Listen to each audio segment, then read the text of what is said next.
A paz do Senhor. Amém. Podeis tomar assento, irmãos, muito obrigado. Eu quero, antes de ler o texto sagrado e compartilhar com vocês a palavra que o Senhor tem feito descer ao meu espírito para esta noite, manifestar a minha profunda e sincera gratidão a Deus pelo privilégio que tenho de estar com vocês em um momento tão especial, não só para esta igreja enquanto denominação, mas em especial para o reino de Deus estabelecido através desta igreja. Devo parabenizar a todos que fazem parte desta igreja pelos seus 13 anos, e eu quero honrar a Deus pela vida da liderança desta igreja, o apóstolo Florival, a bispa Simone, sua família. Eu me lembro quando ainda morava aqui em Jacareí, quando eu comecei a ouvir a respeito desta igreja, e se cumpre aquilo que Jesus falou, de que o seu reino é como o grão de mostarda, que o seu início é pequeno, mas o seu final é uma árvore frondosa, e até aqueles que não querem ver, têm que ver e reconhecer que o que era pequeno se tornou grande. Então eu quero honrar a Deus pela vida e a visão que tem dado a liderança desta igreja. E a minha oração, apóstolo, é para que neste tempo especial Deus lhe preserve, lhe guarde e lhe esconda onde o diabo não possa lhe ver, onde os demônios não possam chegar e onde o pecado não tenha força, e que ele esconda esta igreja, o Senhor esconda esta igreja. Os que concordam com isso, digam amém. Amém. Eu quero honrar a Deus pela vida dos meus pais, o evangelista Vitor, a minha mãe Aparecida, e eu quero honrar a Deus pela vida deste casal, a quem eu devo a minha formação como homem, como servo de Deus, e eu tenho a alegria de tê-los como meus pais. Quero honrar a Deus pela vida do meu irmão, pastor Lucas, sua família. Está aqui o Celso, sua esposa. Que Deus em Cristo os abençoe. Também tenho a alegria de estar na companhia do pastor Bittencourt, esse homem que eu admiro há tantos anos, desde muito novo, ouvindo ele pregar e ensinar. E hoje eu tive a alegria de vir de São Paulo até aqui com ele, desfrutando da sua companhia, como do pastor Hermes. Para mim é uma alegria. Estou feliz por rever missionário Rafael, cantora Lídia Moisés, pessoas do meu coração. Que Deus os abençoe. Também ao Pablo Luiz, meu tio Vicente que congrega aqui, a todos, minha tia Beth, e todos que nós já abraçamos e ainda assim o faremos.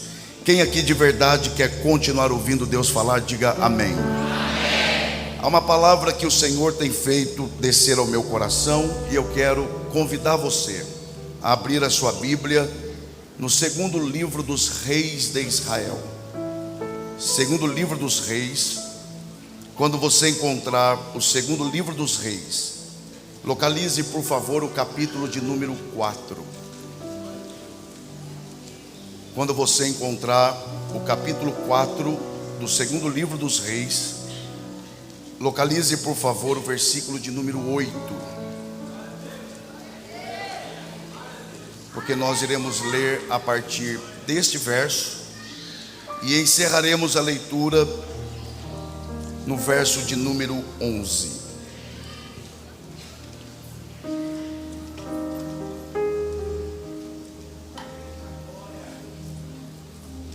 Você que encontrou o segundo livro dos reis, capítulo 4, a partir do verso 8 até o 11, por favor, se manifeste dizendo glória a Deus. Glória a Deus. A palavra do Senhor nos diz assim: certo dia, passando Eliseu por Sunem, onde se achava uma mulher rica, a qual o constrangeu a comer pão.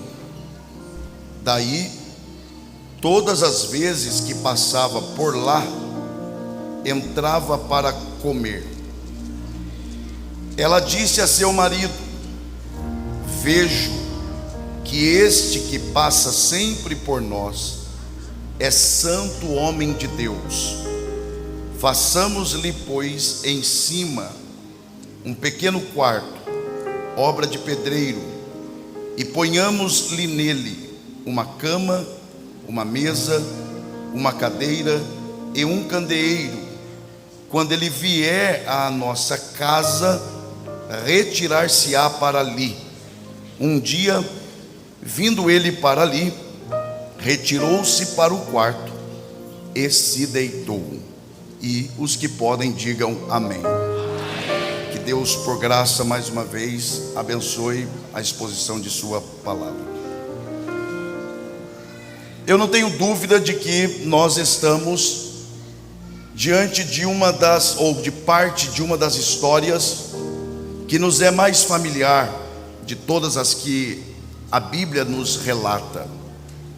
Aliás, eu poderia dizer que essa história, ela pode ser classificada como uma das histórias clássicas da Bíblia.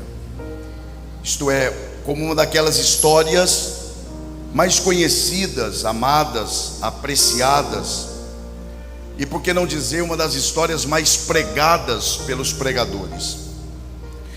No entanto, se nós queremos pelo menos tentar, e quando eu uso a expressão tentar, eu estou sendo muito sincero, se nós queremos pelo menos tentar entender essa história de uma forma correta, e entendendo de forma correta, então extrairmos lições a partir dessa história, é preciso que nós, ainda que de forma muito objetiva, mas é preciso que nós trilhemos pelo caminho correto da interpretação desse texto.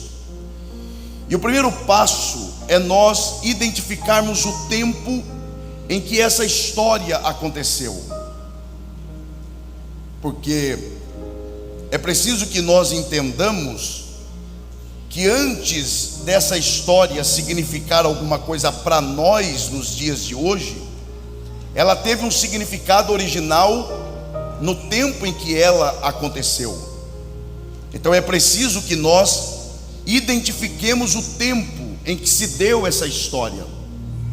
Até porque, e aqui é preciso que você dobre a sua atenção, porque o que está registrado aqui não significa e não prova a totalidade do que Deus estava fazendo naquele tempo. O que eu estou tentando dizer a vocês nessa parte inicial é que essa história é uma parte de algo que Deus estava fazendo e que não traduz a totalidade daquilo que Deus estava realizando numa esfera que os olhos físicos não alcançavam. Por exemplo, o que nós estamos vendo aqui hoje é algo maravilhoso, é verdade, mas isso aqui não é a totalidade do que Deus está fazendo agora.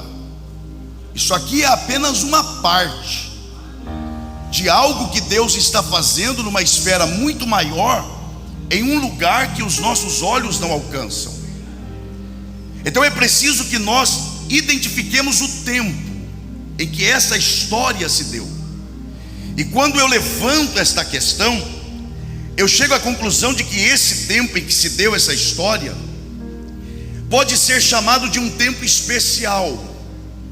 E ele é um tempo especial porque Deus está se movendo.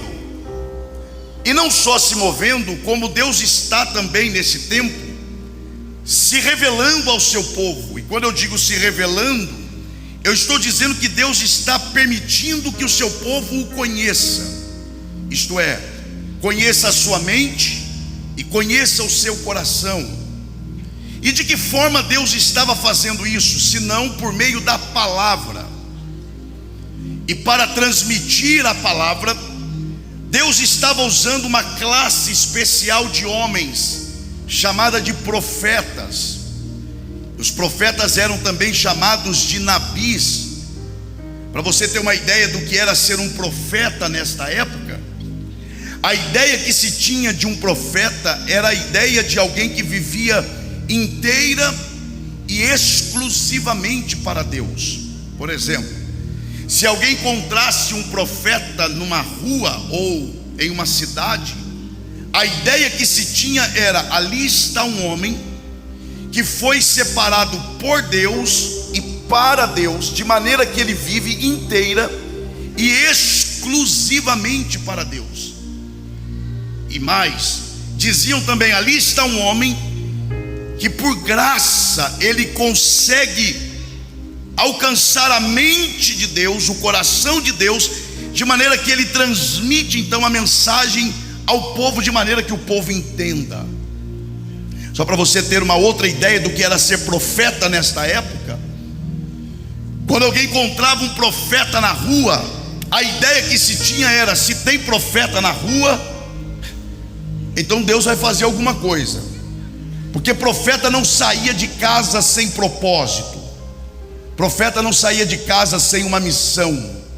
Então, se tinha profeta na cidade, era sinal de que Deus queria de alguma forma se manifestar ao seu povo. Esse é um tempo em que Deus está usando essa classe de homens. E não era só Eliseu. Na verdade existiam outros, muitos, que Deus estava usando.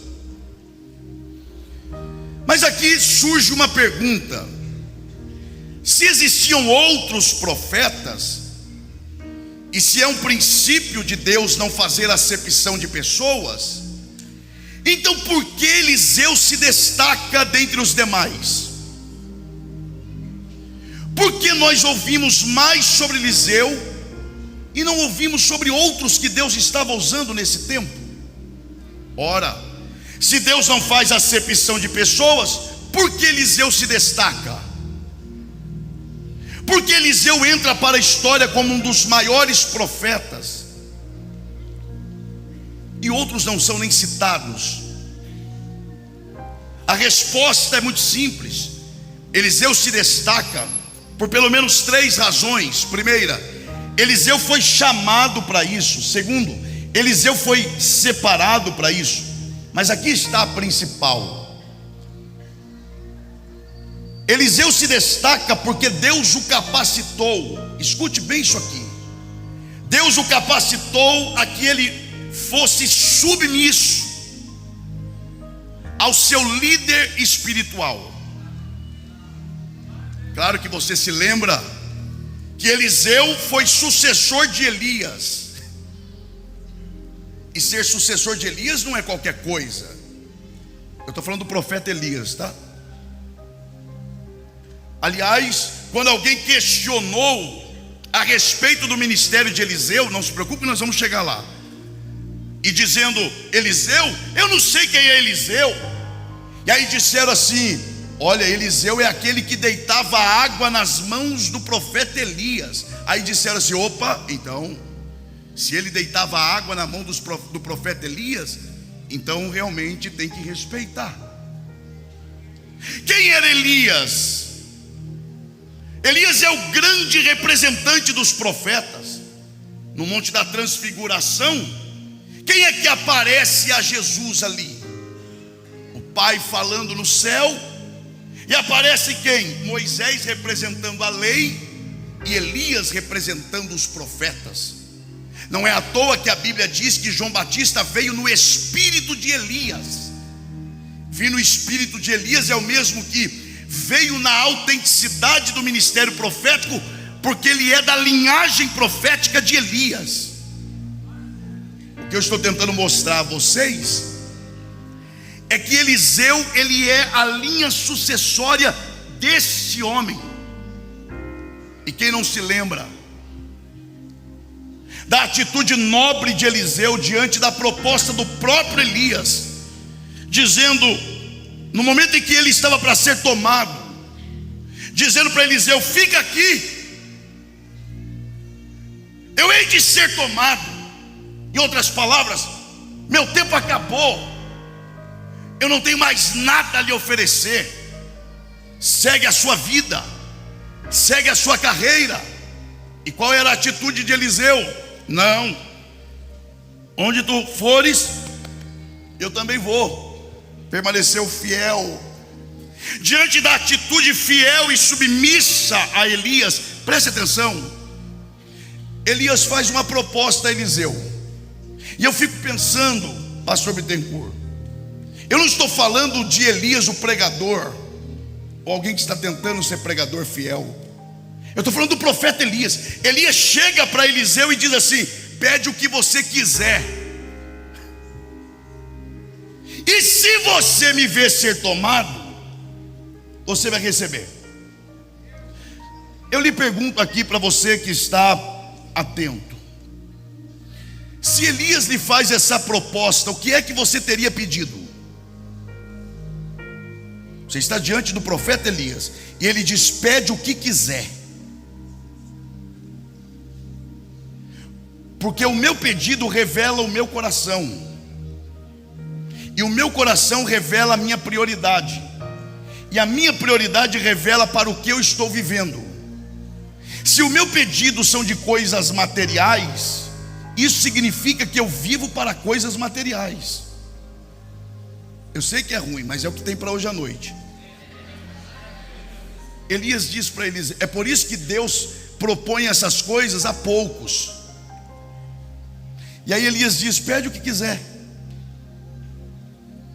Aí Eliseu olha e diz assim: eu já sei o que eu quero. O que você quer? Eu quero porção dobrada, presta atenção aqui, do teu espírito. Agora espera lá, porque aí a gente já anima. Mas nós temos que tentar entender o que é esse espírito, porque aí tem gente que diz assim: não, esse espírito eu quero porção dobrada do Espírito Santo que está sobre você. Primeiro, não pode ser o Espírito Santo. Primeiro, porque espírito ali está com E minúsculo e não com E maiúsculo. Segundo, irmão, quem é capaz de receber o dobro do Espírito Santo? A gente recebe 1% dele, não aguenta ficar em pé. Eu quero porção dobrada do Espírito Santo. Não, você só pode estar brincando. E outra coisa, o Espírito Santo não é Deus? Sim ou não? Vocês estão em dúvida? Sim ou não? Sim. Deus se multiplica? Então como é que eu falo porção dobrada de Deus, se Deus é impossível de multiplicá-lo, porque Ele é tudo? Então não é o Espírito Santo. Eliseu não está pedindo: eu quero porção dobrada do Espírito Santo que está sobre você. Ah, então é a unção. Também não pode ser. Ué, pastor, por quê? Porque a unção não é de Elias, e eu só posso dar aquilo que é meu. Embora a unção estivesse em Elias, mas ela não pertencia a Elias. A unção é de Deus, Ele dá a quem Ele quer, na medida que Ele quiser. Isso era para você ter se alegrado. Sabe por quê? Porque se Deus decidir te ungir, não tem quem impeça de Deus derramar a unção dele sobre a sua vida aqui hoje, porque é dele e Ele dá a quem Ele quer. Bom, não é o Espírito Santo? Não. Não é a unção que estava em Elias? Também não. Então é o que? Ué, é o que Eliseu pede: eu quero porção dobrada do teu espírito. Que espírito? De Elias. Agora, é possível herdar o espírito de alguém? Não. Então o que ele quer dizer? Só resta uma coisa. Vou até beber água. Ele está dizendo: eu quero porção dobrada do teu caráter. É como se Eliseu estivesse dizendo: eu andei com o Senhor até hoje, e eu observei o seu andar. Eu vi as oportunidades que o Senhor teve de enganar o povo, e o Senhor não enganou. Eu vi as oportunidades que o Senhor teve de se fazer em cima da fé do povo, mas o Senhor não se fez.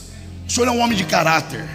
E eu, se for para exercer ministério, eu quero exercer no dobro do teu caráter.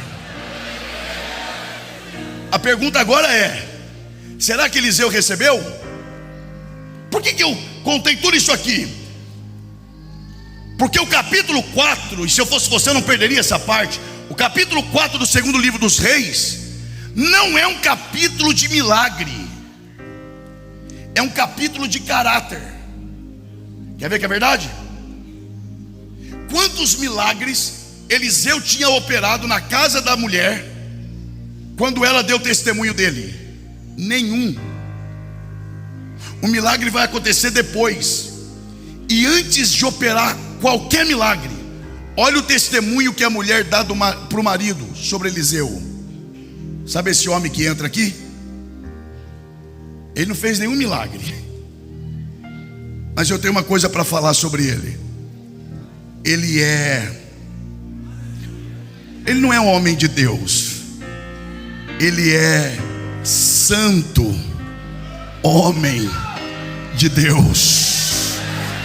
Porque uma coisa é ser homem de Deus, outra coisa é ser santo homem de Deus.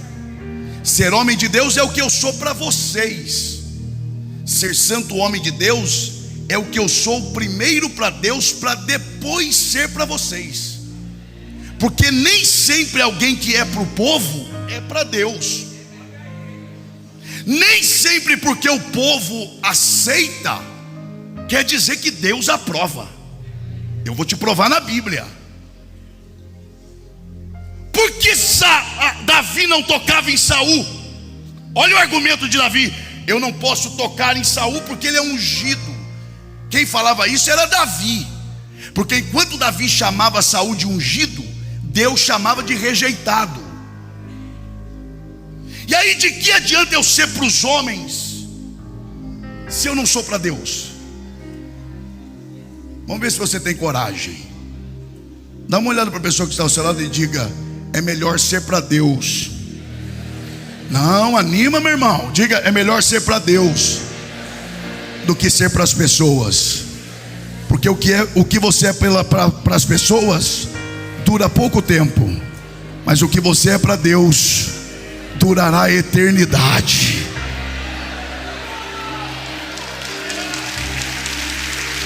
A mulher dá testemunho do caráter de Eliseu.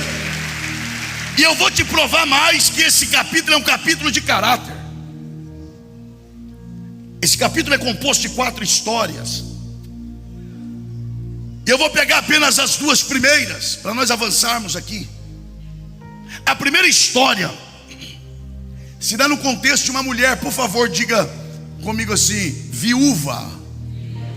Não dá para ser melhor, diga pobre, endividada.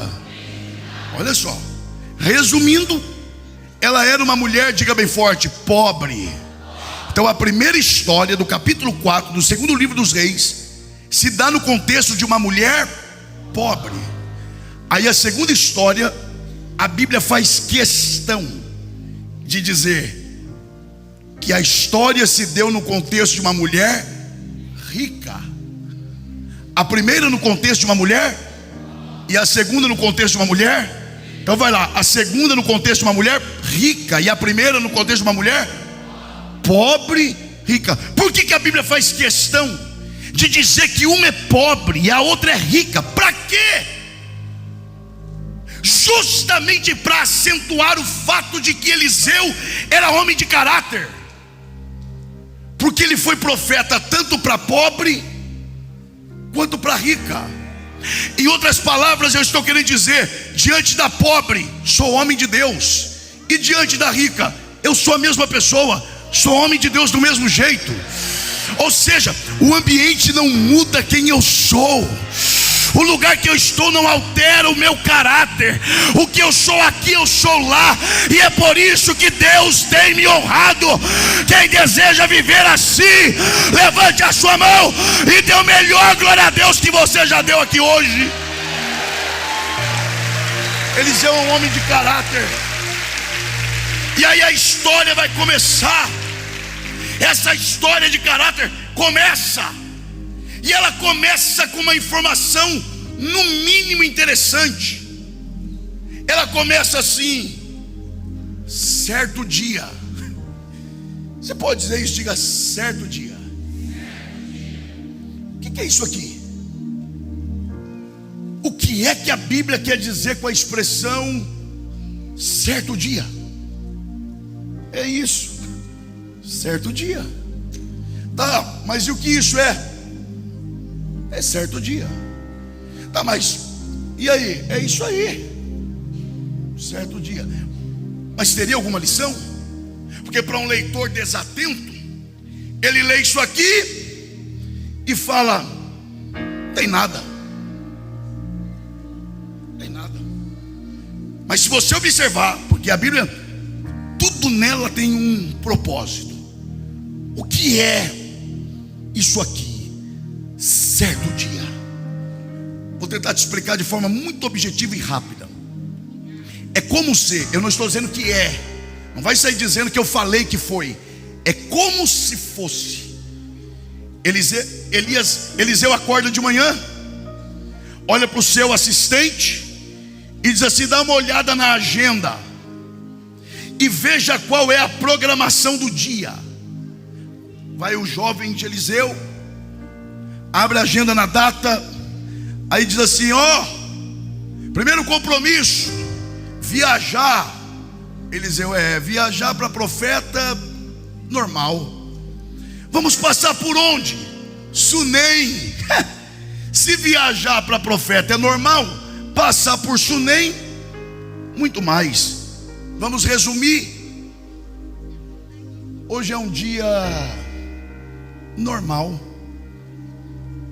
Não se tem expectativa de grandes coisas acontecerem. Vou fazer a mesma coisa, passar em um lugar que não reserva grandes expectativas, de maneira que hoje é um dia qualquer.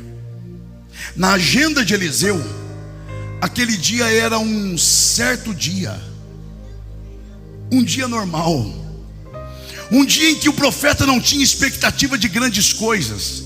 Mas se na agenda de Eliseu o dia não reservava grandes expectativas, na agenda de Deus estava marcado: hoje eu vou começar uma história que nem o tempo poderá apagar. Hoje eu vou começar uma história que daqui 3.000 anos vão estar falando dessa história. O que nós aprendemos aqui é que Deus não precisa de dias especiais para realizar grandes coisas. Deus é poderoso para pegar dias normais, segunda-feira normal, e começar a escrever uma história que você nunca imaginou e que o tempo não será capaz de apagar essa história. Onde está a mão que você levanta para adorar o Senhor? Só quem pode, quem quer. Esta mão que você levanta para adorar o Senhor, com respeito, é claro. Toque o ombro da pessoa que está ao seu lado e diga para ela assim: alegra o teu coração. Irmão, se ele depender do seu ânimo, ele está perdido. Vai lá, diga: alegra o teu coração. Deus não precisa de dias especiais para fazer grandes coisas. Ele pega dias normais e faz acontecer coisas anormais. Ele pega dias naturais e faz coisas sobrenaturais. Oh, glória a Deus! Eu creio nessa palavra.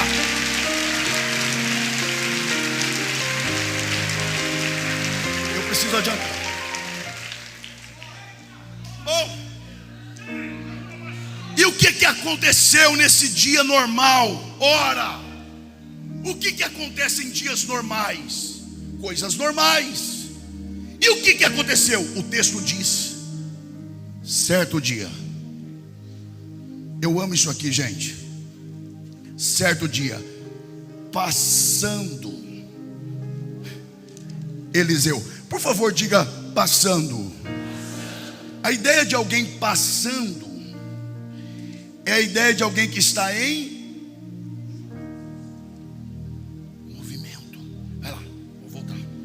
A ideia de alguém passando é a ideia de alguém que está em. Já viu que tem gente que nem colando vai?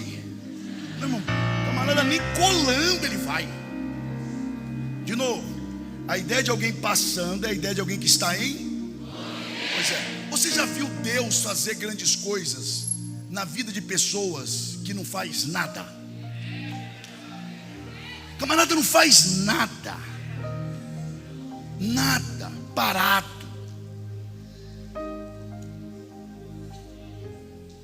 É crente, vem na igreja, assiste o culto, né? Tem a cota de culto, né? Não, na semana 2 cultos está bom.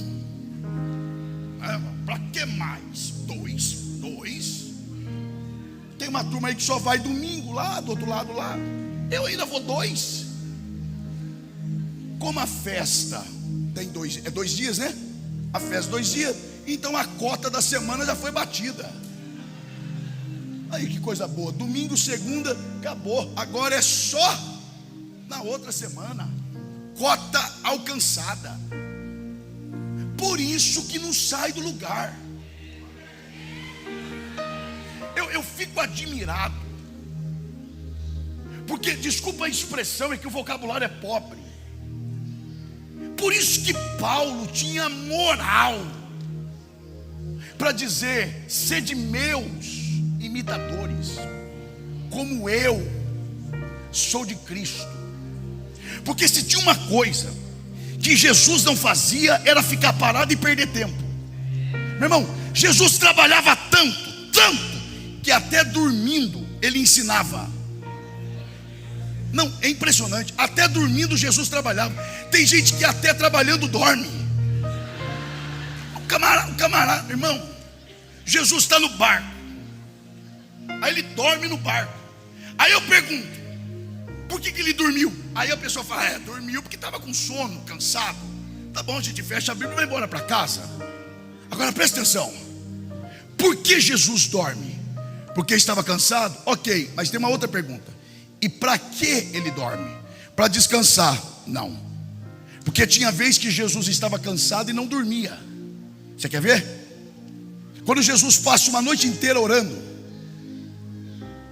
lá no Getsemane, e os discípulos dormem. Os discípulos dormiram por quê? Estavam cansados. Para quê? Para descansar. Aí eu te pergunto: quem cansa mais, líder ou liderado? Líder. Se os discípulos estavam cansados, será que Jesus não estava? Sim ou não? Então por que os discípulos dormem e Jesus não? Porque Jesus dormia quando podia dormir. Não é porque está com sono que vai dormir. Tem gente, meu irmão, que até sem sono dorme. Não estou com sono, mas dorme. O cara não está com sono, mas dorme. É uma facilidade para dormir, meu irmão. Encostou, dorme. Não pode encostar. Se você não resolver isso, daqui a pouco andando você vai dormir. Não, uma coisa impressionante. Jesus dizia: hoje eu não vou dormir, estou cansado, mas não vou. Hoje eu não estou tão cansado, mas vou dormir. Por quê? Vou dormir porque eu quero ensinar alguma coisa para os meus discípulos. Olhe para cá. Porque Jesus dorme porque está cansado, mas ele dorme para que no seu dormir ele ensinasse os discípulos a dependerem dele. Porque até dormindo Jesus trabalhava. Aí é por isso que Paulo diz: quer se parecer com Jesus? Olhe para mim. Porque se tinha uma coisa que Paulo não fazia, era ficar parado. Quer ver? Eu te provo isso rapidamente. Quando Paulo escreve a carta aos Romanos, sabe por que ele escreve? Ele escreve com argumentos teológicos, doutrinários, sim, mas o objetivo dele mesmo é o que está no capítulo 10. Todos estão perdidos e só pode ser salvo pela fé. E a fé vem pelo ouvir a palavra. Mas como ouvirão se não há quem pregue? E como pregarão se não for enviado? O que ele está dizendo para a igreja de Roma? Eu quero pregar na Espanha, e quando eu passar por aí, eu quero que vocês paguem a minha passagem para ir para lá. E sabe por que Paulo quer pregar na Espanha? Por 2 razões. Primeira, Paulo diz: eu quero pregar lá porque ninguém pregou lá ainda. Diferente de hoje, né? Eu quero pregar lá porque lá o fulano já pregou, e eu sei que se eu pregar lá, a coisa vai envergar para o meu lado. Paulo não. Paulo quer pregar onde ninguém ouviu. Mas o segundo argumento é para envergonhar. Porque Paulo fala assim: eu quero pregar lá, porque onde eu estou não tem mais para quem pregar, porque eu já preguei para todo mundo. Sem telefone, sem internet, sem WhatsApp, sem televisão. Paulo está dizendo: onde eu estou não tem mais para quem pregar, porque eu já preguei para todo mundo. Então não tem por que eu ficar aqui pregando para quem já ouviu. Paulo está dizendo: eu já trabalhei tanto, porque todos já ouviram. Porque Paulo não parava. Levante uma de suas mãos aos céus. É ano de colheita, mas Deus vai gerar em você desejo de se envolver mais, trabalhar mais, fazer mais, oh glória, ser mais dinâmico, para a glória do seu nome. Quem recebe a palavra, adore a Ele nesta noite. Passando Eliseu, deixa eu adiantar. E o que aconteceu? Quer ver? Agora, olha só. Onde é que estão as mulheres aqui? Cuidado aí, irmão, para não dar glória agora. Vai lá. Onde é que estão as mulheres aqui? Triplique a atenção. Triplique a atenção. Porque aqui existe um princípio sobre vocês. Deixa eu encerrar, para depois você tirar suas conclusões. Não me crucifique, por favor. Deixa eu encerrar o pensamento. Do ponto de vista bíblico, biblicamente falando, ao homem foi dada a autoridade e a responsabilidade de liderar a casa. Calma, irmã. Calma. Vou dizer de novo. Ao homem, do ponto de vista bíblico, foi dada a autoridade e a responsabilidade para liderar o lar. Mas se ao homem foi dada autoridade para liderar a casa, à mulher foi dada a capacidade de determinar a qualidade de vida da família.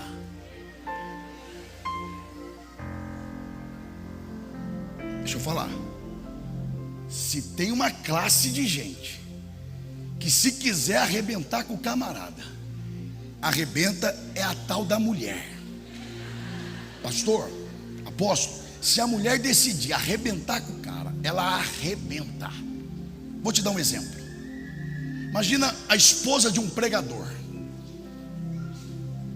Naquele dia ele não foi muito bem pregando, e ele sabe que foi mal.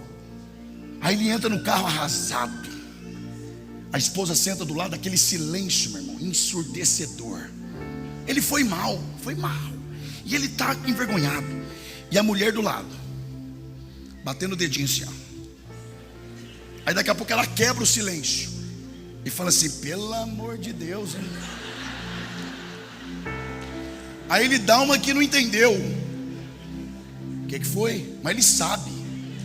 Aí ela olha e fala assim: quem falou para você que você é pregador? Pregador é o fulano. Você me mata de vergonha. Não prega nunca mais. Meu irmão, eu tiro de misericórdia. O camarada já está arrasado. Ela fala um negócio desse, morreu, acabou. Mas olha a inteligente. Entra no carro, camarada arrasado. Ela fala: meu Deus do céu. Ela sabe que não foi. Ela fala: meu Deus, ele o quê? Você pregou demais. Meu pai, eu tenho orgulho de ser sua esposa. Meu irmão, o que ele vai fazer? Se ele for inteligente também, ele vai falar: eu tenho que ajudar minha esposa a não mentir mais. Eu vou orar mais. Eu vou ler mais a Bíblia. Eu vou me preparar melhor. Veja, é o mesmo quadro. É a mesma situação. É uma questão de escolher como você vai agir. Se você quer matar, ou se você quer dar vida. E isso está na mão da mulher. E eu te provo na Bíblia.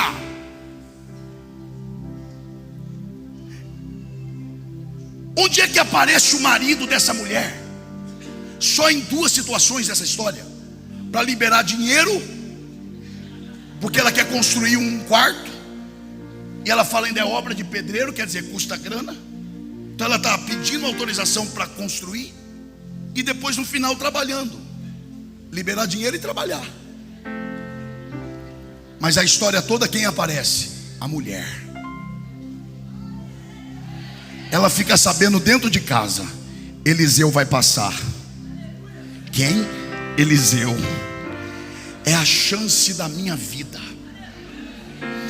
É a chance da minha família nunca mais ser a mesma. E aí mulher inteligente pensa. Porque tem mulher que pensa com a língua. Ela pensa com a língua. Pensa com a língua. Mulher inteligente não. Ela pensa com a mente. E ela começa a pensar: Eliseu, chance da minha vida. Profeta, viajando, cansado, com fome. Já sei. Vou pegar o profeta pelo estômago. Olha a inteligência da mulher. Ela prepara algo para ele comer. E olha onde vai a inteligência dela. Ela não leva para a rua. Ela deixa em casa. Porque ela não quer só matar a fome do profeta. Ela quer o profeta na casa dela. Ela pega e deixa ali dentro. E sai para a rua. Vai à luta. Lá vem o profeta. E lá vai ela. Ele de lá, ela de cá. Vamos dizer que era de manhã. Bom dia, bom dia. O senhor vai comer em casa hoje? Não vou não. Vai. Não vou. Vai. Não vou. Pastor, não está escrito. Está. Porque a Bíblia diz que a mulher constrangeu o profeta. Sabe o que é constranger aqui? É o mesmo que amarrar com fio. Ela travou um debate. Ele diz: não vou. Vai. Não vou. Vai. Eu não vou comer na sua casa. Você vai. Ao ponto do profeta olhar para o jovem dele e falar assim: é o seguinte, ou a gente vai, come e viaja, ou não vai, não come nem viaja. Agora deixa eu lhe fazer uma pergunta, porque eu aprendi com a minha mãe que para trabalhar se chama mais que uma vez. Agora para comer, bispa, é uma só. Agora, é uma só se não for do nível de Eliseu. Porque se for do nível de Eliseu, a gente implora até ele ir. A minha pergunta é: a mulher está dando comida de graça dentro da sua casa e ainda tem que implorar para o profeta comer de graça. Por que essa mulher implora para o profeta entrar? Porque ela sabia que só do profeta pisar na casa dela, a história da casa dela nunca mais seria a mesma. Tem gente entendendo a voz de Deus aqui. Levante uma de suas mãos aos céus. Eu sei quando eu estou pregando, eu sei quando eu estou ensinando, mas eu sei quando eu estou profetizando.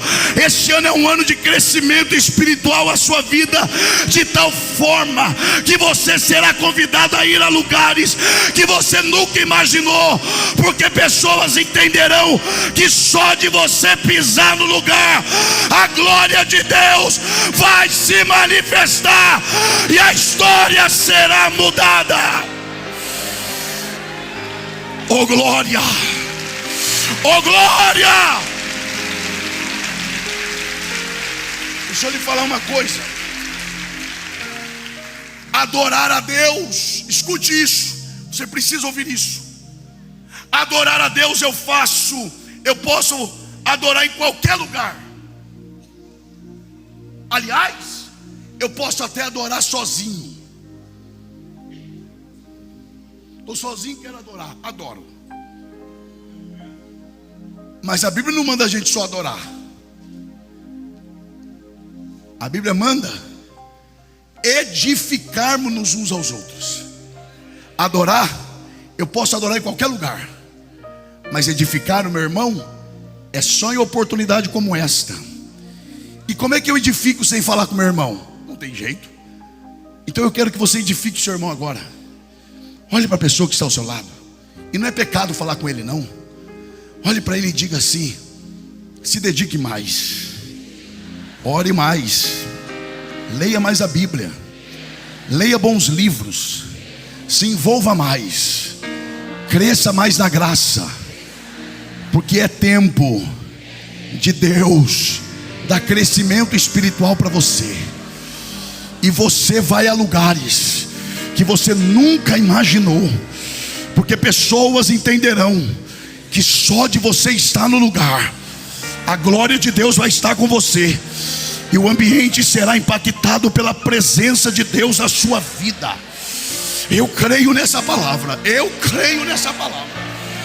Eu creio nessa palavra. Mas há outro princípio para eu começar a concluir.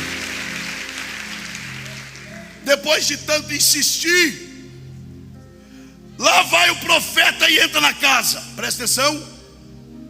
A mulher chama: vem comer em casa. Depois de implorar, insistir, brigar, constranger, entra o profeta. Agora uma pergunta central: e o que é que tinha para comer lá?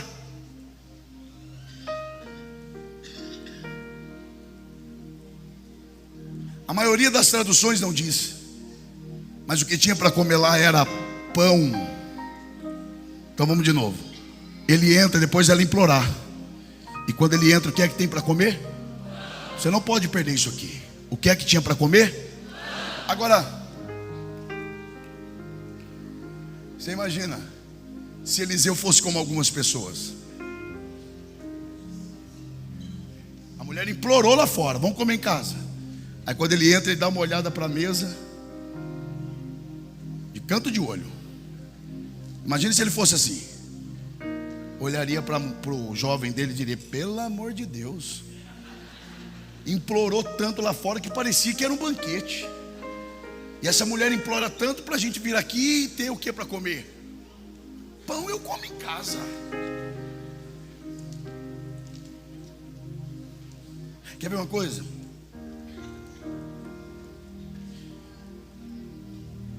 Por que tinha pão? Porque aquele dia era um dia normal. E em dias normais se comem coisas normais. E pão é uma comida normal, que tem tanto na mesa de quem tem muito, como também tem na mesa de quem tem menos. Porque pão é uma comida comum a todos. Por isso, quando falou de alimento, na oração do Pai Nosso, Jesus usou a figura do pão. Agora, se Eliseu é como algumas pessoas e despreza aquele pão, não perca isso aqui. Duas tragédias teriam acontecido. Primeira, essa história nunca estaria na Bíblia. Segunda, aquela mulher nunca teria sido mãe. Deixa eu lhe falar, porque a falta de humildade aborta histórias que nem nasceram. Tem gente que deixa de viver coisas grandes porque se acha além do que de fato é. É ruim, né? É o que tem para hoje. Tem gente, e vou dizer aqui, já viu o pregador que fala: irmão, estou falando isso, mas não sei porque estou falando. Se não sabe, não fala. Eu agora vou falar para uma igreja dessa uma coisa que eu não sei nem por que eu estou falando. Eu estou falando porque Deus está mandando eu falar. E se Deus está mandando eu falar, porque tem gente que precisa ouvir. Tem gente que não cresce porque acha que é maior do que de fato é. E o que é pior, a falta de humildade, além de privar a pessoa de viver coisas grandes, ainda prejudica pessoas à sua volta. Porque se Eliseu despreza aquele pão, além dessa história não estar na Bíblia, ele privaria aquela mulher de ser mãe. Mas Eliseu conhece um princípio: nenhuma obra de Deus começa grande, sempre começa a partir de coisas consideradas pequenas. Ele olhou para aquele pão e disse: tem alguma coisa atrás disso aí. Deus está reservando alguma coisa grande por trás disso aí.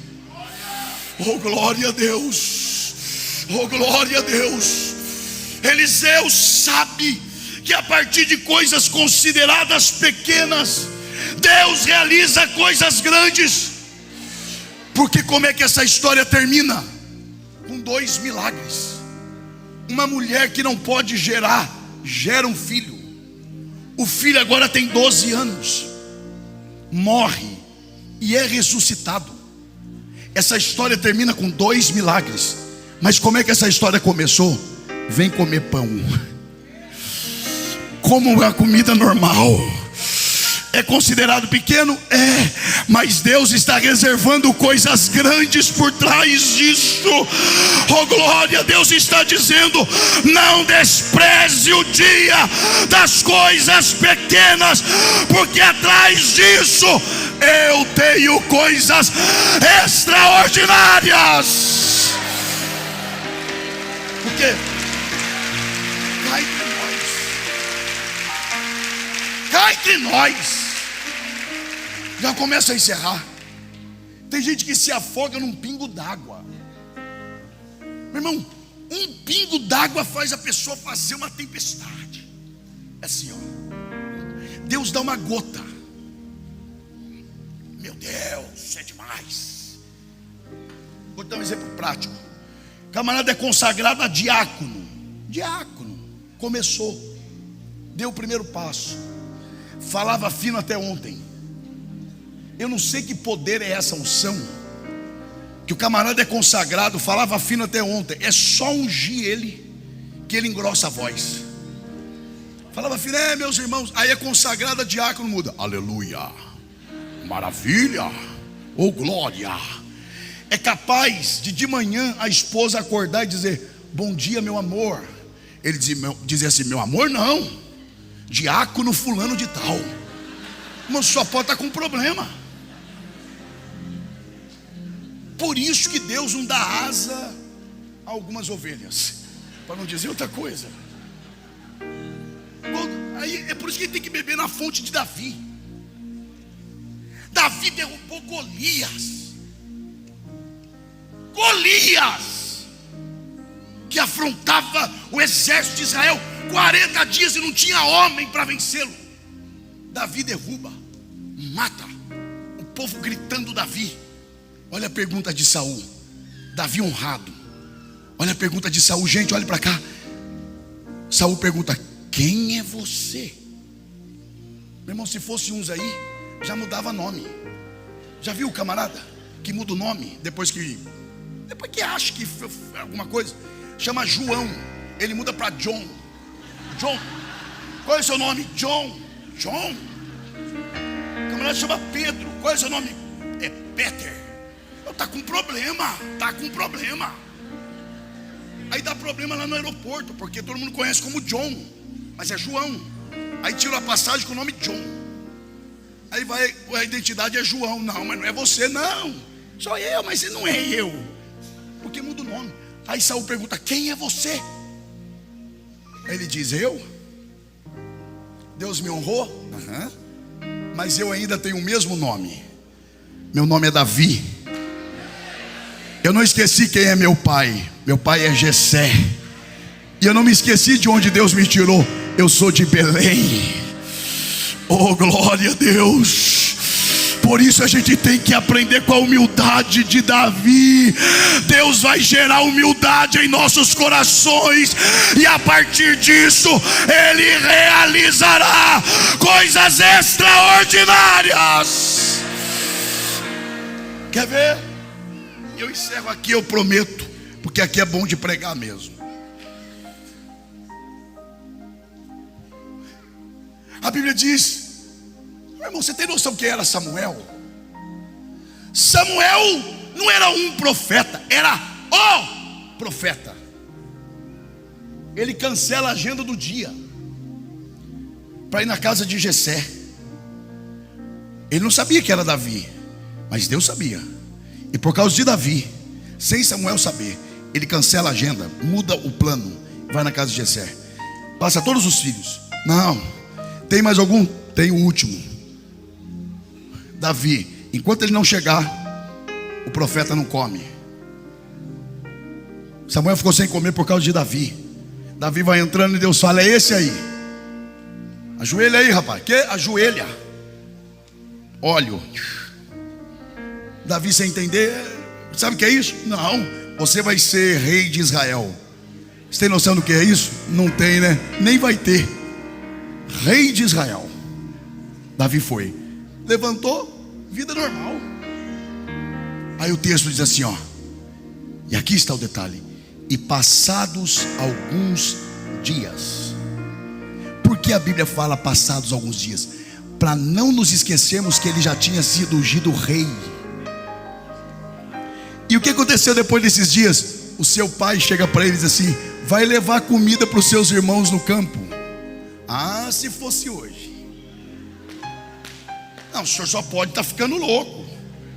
Eu levar comida para os meus irmãos? O senhor se esqueceu que Samuel veio aqui e me ungiu rei? Meu tempo de diácono já passou.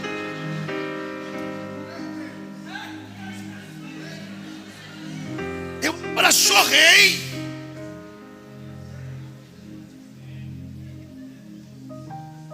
Ouça isso aqui. Ninguém estará pronto para derrubar gigante se antes não estiver disposto a servir seu irmão. Quer derrubar gigante? Aprenda a servir irmão primeiro. Não, mas Deus me chamou para coisas grandes. E o que é grande diante de Deus? Mas Davi fala, apóstolo, o que está faltando hoje. Davi olha para o seu pai e diz, é verdade,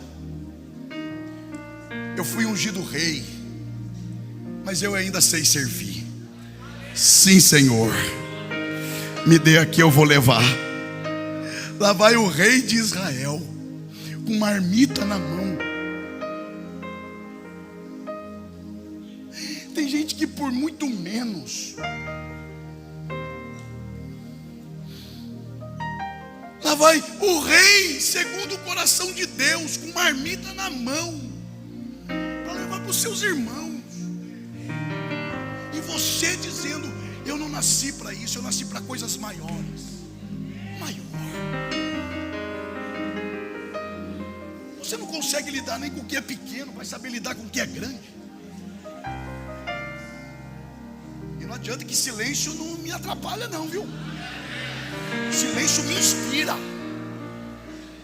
Então se quiser que eu paro, faz barulho. Ficou em silêncio? Então vou continuar. Tô brincando.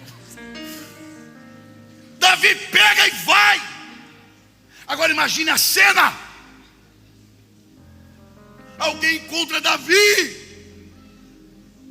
e diz, bom dia Davi. Bom dia meu senhor.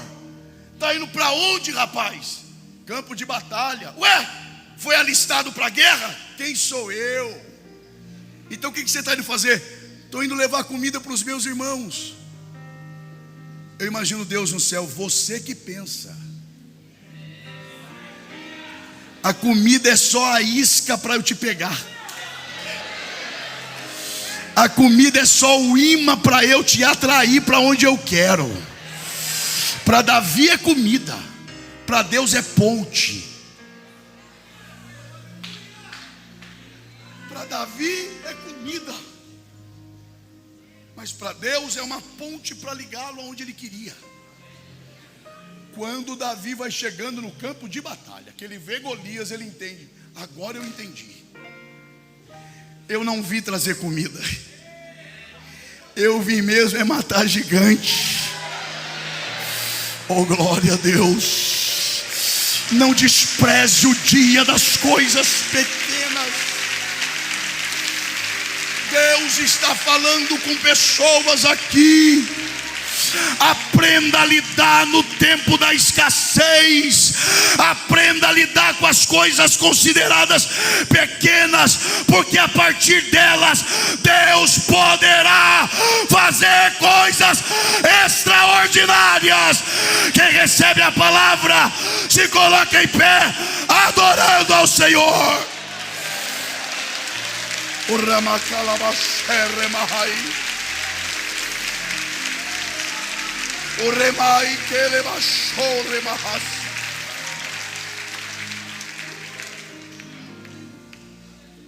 Sabe esse negócio pequeno que chegou na sua mão?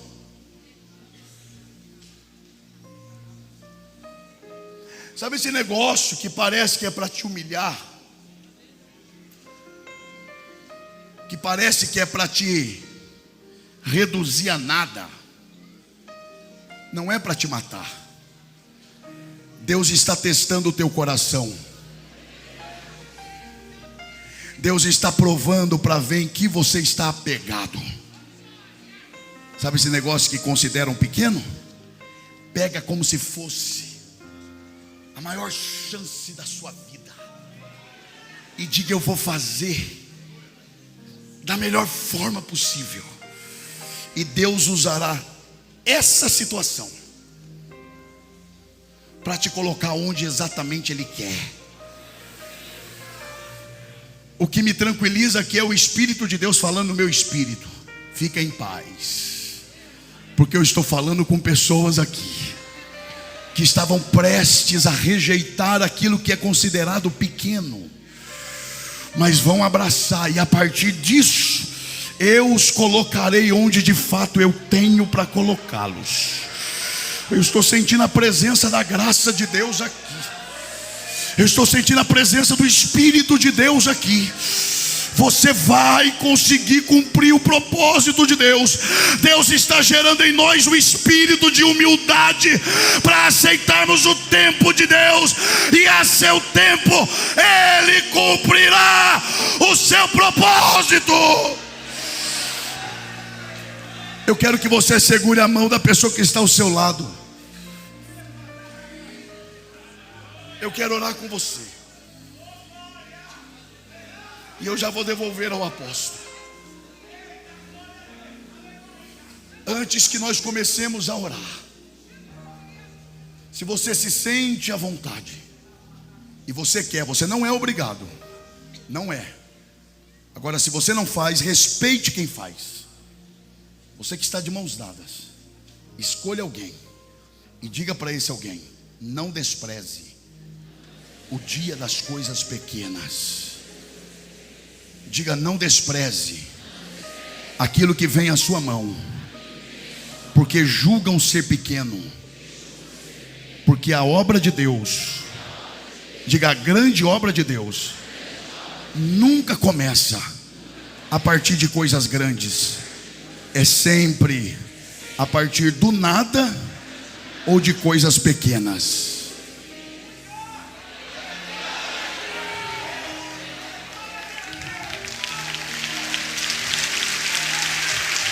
Nós vamos orar.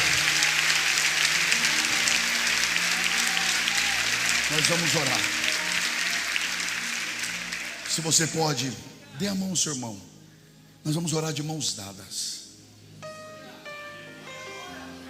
Senhor Deus, em nome de Jesus, o teu filho, eu te agradeço pela bênção da salvação e o privilégio de servir a tua igreja. Eu te agradeço por este ministério. Eu te agradeço pela vida do líder desta igreja. Eu te agradeço pela história tão recente, mas tão relevante a esta cidade. Mas agora eu quero te agradecer pela vida e pela fé do teu povo que está aqui. E eu tenho apenas um pedido a lhe fazer. E o que eu vou, Senhor, lhe pedir é algo que só o Senhor pode fazer. Em nome de Jesus, o teu filho, e pelo teu Espírito Santo, aplique esta palavra aos nossos corações, de maneira que nós entendamos a maneira com que o Senhor escolhe nos tratar, nos forjar, medir o nosso coração. E se há em nós alguma falta, acrescenta. Se há em nós alguma sobra, tira. Gera em nós um espírito semelhante ao do teu filho, que sendo quem é, tornou-se como um de nós. E quantas vezes nós, por vaidade, por arrogância louca, nos consideramos maiores do que de fato nós somos, e nos privamos de vivermos coisas tão extraordinárias. Então gera em nós um espírito humilde, gera em nós um espírito quebrantado, a tal ponto de nós entendermos que não merecíamos nem a vida, mas o Senhor por graça tem nos sustentado. E das coisas pequenas, faça coisas grandes. Senhor, dê graça ao meu irmão, dê graça à minha irmã, para que eles vivam a cada dia entendendo que em tudo o Senhor tem um propósito, e que o Senhor tem coisas extraordinárias reservadas para cada um deles, mesmo por trás de coisas consideradas pequenas. Mas o Senhor tem reservado coisas poderosas para o teu povo. É a oração que eu faço, e eu faço em nome de Jesus. E os que concordam e recebem, digam glória a Deus. Que Deus nos abençoe.